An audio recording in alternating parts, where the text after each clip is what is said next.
Il y a pas longtemps, j'ai réagi à une interview de Mathilde Panot parce qu'on retrouvait dans son propos parmi les pires défauts de la France insoumise. Aujourd'hui, on va approfondir la critique de ces défauts en répondant à quelques commentaires reçus sous la vidéo originelle. Tu l'as marqué sur les gélicopies de page écran. Pour commencer, certains LFistes invétérés n'ont pas apprécié que je dénonce le fait que leur parti promeuve le laxisme judiciaire. Je vous présente Jaflo, qui souhaiterait pouvoir fumer ses pétards en paix cet été. Dépenser un pognon de dingue pour courir après les fumeurs de cannabis pendant que les pédos et les violeurs ont la belle vie. Voilà la répression qui ne sert à rien et qui mobilise force et budget pour du vent. Déjà, bien joué pour la petite ref, et en vrai, je suis en partie d'accord avec lui. Si vous voulez, ce qui me tend avec LFI, c'est que justement, alors que les affaires de pédos, etc. ne manquent pas, et on en a encore eu un exemple déchirant en ce moment, ils ne vont jamais remettre des débats sérieux sur la table, comme celui de la peine de mort. Au contraire, à chaque fois qu'ils ouvrent la bouche, c'est pour se préoccuper des agresseurs. Moi, je pense qu'il y a quand même 2-3 crimes pour lesquels il est urgent de réinstaurer la peine capitale. Premier point. Ensuite, sur les délits les moins graves, c'est là que je suis d'accord. La prison est un outil à manier avec beaucoup de précautions. En fait, je suis pas hyper convaincu qu'un séjour en prison a le potentiel de rendre quelqu'un meilleur à sa sortie. Donc pour les petits délits, effectivement ça vaut le coup de penser à des peines alternatives qui sont plus axées réinsertion. Le premier effort de ce point de vue, c'est de sortir les gens du milieu criminogène où ils se trouvent, donc les foutre en prison, effectivement, c'est bof. Et au niveau de l'utilisation des moyens policiers, c'est sûr que dans l'absolu, on préfère voir un flic courir derrière un pédo qu'un fumeur de joint. Bon, je vais pas entrer dans le débat du cannabis, qui est davantage un débat de santé publique. Mais sur l'utilisation des moyens policiers, il y a un vrai sujet et j'aimerais en faire une vidéo un jour. En 2 mots, et vraiment résumé à l'extrême, depuis l'instauration des logiques de performance budgétaire, issues de la LOLF, les forces de l'ordre se voient souvent assigner des objectifs quantitatifs. Interpellation, procédure, taux d'élucidation, verbalisation, etc. Ça les contraint à consacrer une part importante de leur temps à des actions faciles à comptabiliser. Verbalisation des stationnements gênants, des consommateurs de cannabis ou de petites infractions routières. Autrement dit, ça détourne des moyens humains et du temps qui pourraient être mieux employés à démanteler des réseaux ou à enquêter sur des violences graves. Résultat, perte de confiance des citoyens qui préféreraient que leur police traque des vrais méchants. Parallèlement, on observe que dès que le pouvoir politique donne des impulsions et des priorités à la justice et à la police, c'est trop souvent pour cibler des opposants politiques et restreindre le débat public. Exemple, l'affaire Jean-Eudes Gana qui est un scandale absolu. Encore une fois, on préférerait que la justice court après les pédos, plutôt que lutter contre des discours soi-disant nauséabonds, retour aux années 30, blablabla. Bref, donc la réinsertion oui, une meilleure utilisation des moyens policiers en détruisant les carcans néolibéraux qui ont fait tant de mal à l'État, oui. Par contre, en parallèle de ça, je dis oui à plus de répression. Exemple, des peines planchées et l'automatisation de certaines réponses pour les récidivistes, l'engagement de la responsabilité des magistrats dans des cas de récidive après des aménagements de peine et des libérations conditionnelles précoces, ou encore la déchéance de nationalité pour les criminels binationaux et l'expulsion systématique des délinquants étrangers. Parce qu'en fait, ça n'a aucun sens de tomber soit dans le tout réinsertion, soit dans le tout répression. Faut mener une politique qui va chercher le meilleur des deux, car pourquoi se priver des avantages de l'un ou de l'autre? Et tout ça, LFI n'y est pas. Voilà, sinon je te souhaite un bel été Jaflo, et j'espère que si déjà tu consommes, tu le fais de manière locale. Au plaisir de te lire dans les commentaires d'une prochaine vidéo. Je comprends bien qu'on pense ça de la LFI, mais alors pour qui voter? Qui mettre au pouvoir en tant que président? Quelle équipe, quel programme? Franchement, le RN est un parti pro-UE qui va défendre les intérêts des riches en faisant croire qu'il défend les classes populaires. Ce parti est une blague et Bardella est un âne. Autrefois on avait le RPR en France, il y avait du niveau. Aujourd'hui, à droite, à part De Villepin, qui est encore compétent ou assez solide. Plus personne, chez les LR non plus, la Macronie non merci, et le PS des nuls, des mous. Franchement, j'aimerais qu'on m'explique pourquoi je devrais voter pour quelqu'un comme Bardella, qui manifestement n'a même pas le niveau d'un élève de terminale. Alors je suis d'accord que quand on regarde les gros partis, on se sent un peu orphelin. Après, en te lisant, je me dis que la plus grande différence de point de vue qu'il doit y avoir entre nous se situe sûrement sur la question migratoire et le sentiment identitaire. En gros, si tu me disais « avec Mélenchon, je te propose un statu quo sur l'immigration d'un côté et on règle les problèmes de souveraineté, de géopolitique, d'économie, etc. de l'autre côté », ça serait un choix cornélien pour moi. Parce que autant j'arrête tout de suite d'être le droitard de service quand les mecs sont prêts à sacrifier tout le reste sur la question migratoire, jusqu'à être pro-UE et fantasmer ce machin supranational comme une réponse valable au malaise identitaire, Autant, comme dit, pour moi l'identité et les politiques d'immigration, ça reste des enjeux clés et un statu quo, ça veut dire continuer de s'enfoncer. Mais une fois que j'ai dit ça, est-ce que Mélenchon est si brillant si on élude la question migratoire ? Bah pas tant que ça en fait. D'accord, sa campagne a des airs populistes parfois appréciables, parfois moins. D'accord, géopolitiquement, il peut y avoir des positions plus conformes aux intérêts français que les autres n'ont pas forcément. Donc oui, il y a des bribes de choses intéressantes, mais c'est loin d'être suffisant face à tous les défauts, je reste poli, que comporte son projet. Je pense notamment au sujet de la Nouvelle-Calédonie, je l'ai dit dans ma dernière vidéo, Mélenchon s'est mué en traître.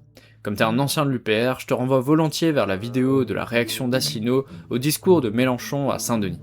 En tout cas, merci pour votre échange dans les commentaires. En ce qui me concerne, on n'est plus en 2017, 10 ans plus tard et malgré tous les reproches qu'on peut faire au RN, j'ai envie de dire, il ne faut pas donner une seule voix à Jean-Luc Mélenchon. Alors je recommence à cet endroit du film. Il ne faut pas donner une seule voix à Jean-Luc Mélenchon. Il y a eu un autre échange intéressant dans les commentaires, je vais pas le continuer mais juste pour rebondir sur un point dans le message initial. En vrai, si tu enlèves ce genre de personnes de LFI, ça ne changera pas que c'est le meilleur parti, ou alors le moins pire pour la France. Je veux dire, même si dans LFI il y a des personnes qui tiennent ce genre de discours, celui de Madame Panot est plus erroné qu'autre chose, ça reste le parti le plus patriote quand on voit la définition du patriotisme, vouloir une meilleure vie pour les Français, par des paroles et des actes, pas comme les autres partis qui n'ont que paroles. Et vouloir changer le système actuel qui n'a jamais créé autant d'écarts sociaux, c'est un acte patriote. Vraiment, j'ai un problème avec le fait qu'on puisse dire qu'LFI est patriote ou que ça reste le moins pire des partis, comme j'ai pu le voir dans d'autres commentaires. Comme dit, rien que leur position sur la Nouvelle-Calédonie, ça les disqualifie complètement et en fait une des pires options pour la France. Et encore une fois, je tiens à le répéter, il faut comprendre que les problèmes posés par l'immigration sont centraux.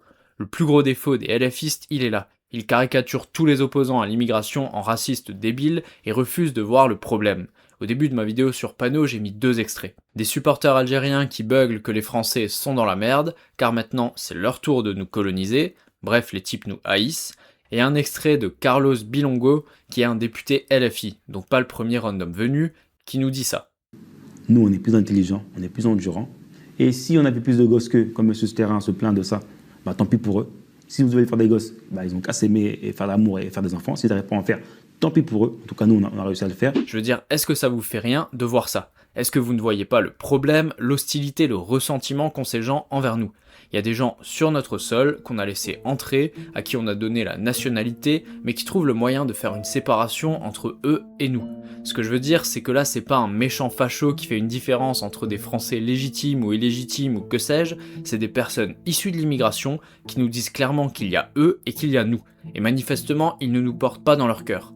Et LFI, ça ne les dérange pas. LFI, ils appellent ça la Nouvelle-France et ils sont contents.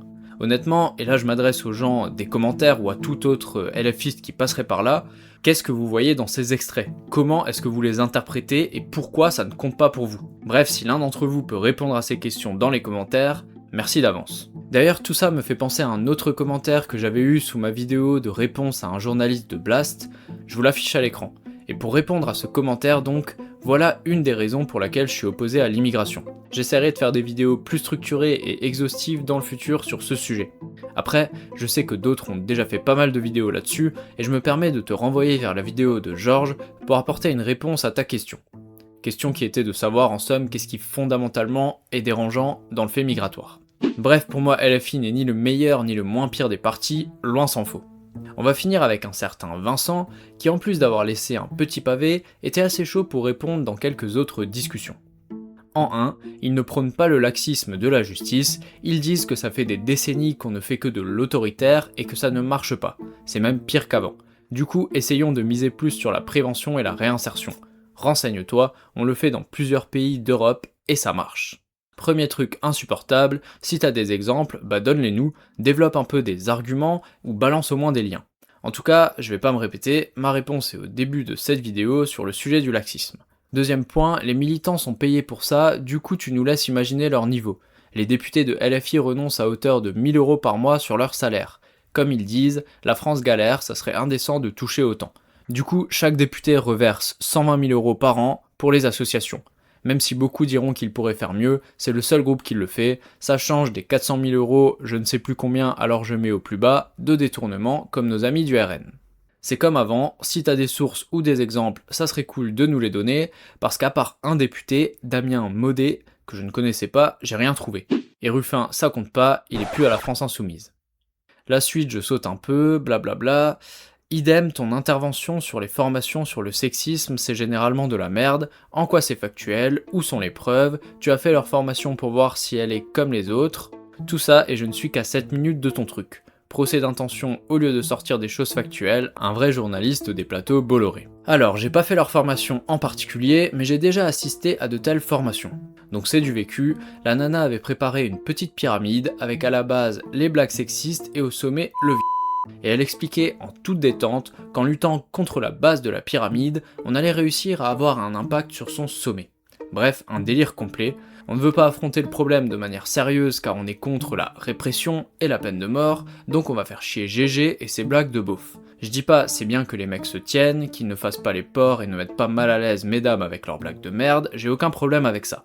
Mon problème c'est la lâcheté de cibler ces mecs là et de leur faire porter le poids de toutes les saloperies dont les humains sont capables, tout en refusant de sanctionner plus justement ces dites saloperies. Et le comble de mon agacement vient du fait que de petites opportunistes ont flairé le bon filon et viennent faire des thunes avec ça. Elles profitent de cette grande hystérie collective autour de ces sujets de relations hommes-femmes. Il y a vraiment tout un tissu de mensonges grotesques autour de ces sujets, il suffit de voir le fameux « à partir d'aujourd'hui, on travaille gratuitement » qui a été débunk il y a des années déjà. Et donc oui, je m'insurge contre ça, mais oui, il faudrait que je me déterre à faire une enquête plus approfondie sur toute la thune qui passe dans ces formations éclatées. Juste un truc, la retraite, le partage des richesses, la sauvegarde de nos usines, imagine que Macron a vendu 1570 usines de chez nous aux USA, imagine le nombre de chômeurs à cause de tout ça. Qui se bat contre? Comme t'as dit, c'est la seule chose que tu accordes au LFI, style c'est un détail qui se balaye d'une main en ne pouvant pas t'empêcher de dire qu'il lève le pied là-dessus. Il n'y a que LFI qui se bat pour. Bref, vous avez le commentaire à l'écran, je ne lis pas tout, vrai sujet, et je déplore que ça soit pas plus pris en compte par des militants classés à droite, vraiment. Le truc, c'est qu'on est plus sur LFI version 2017. Alors oui, Mélenchon va peut-être faire un peu de com autour de ça, il va peut-être prendre des accents populistes pour sa campagne, etc. Mais c'est que du vent, parce que les mecs de gauche qui sont solides comme Georges Kuzmanovic, ils ne sont plus dans ses rangs.